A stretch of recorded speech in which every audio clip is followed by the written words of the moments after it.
Nag-radio challenge ang Pilipinas sa isang warship ng China na namataan malapit sa kalayaan sa Palawan. May ulat on the spot si Chino Gaston. Chino? Chinese warship 525. This is Philippine government vessel 17. You are state party of UNCLOS. You are endangering the relationship of our countries. Leave immediately. Over.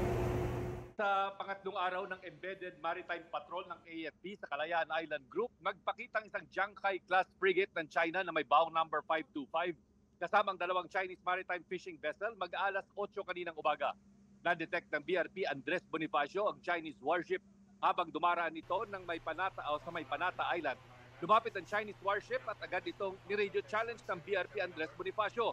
Hindi raw agad sumagot ang Chinese vessel pero matapos ang ilang ulit na challenge, sumagot na rin ito.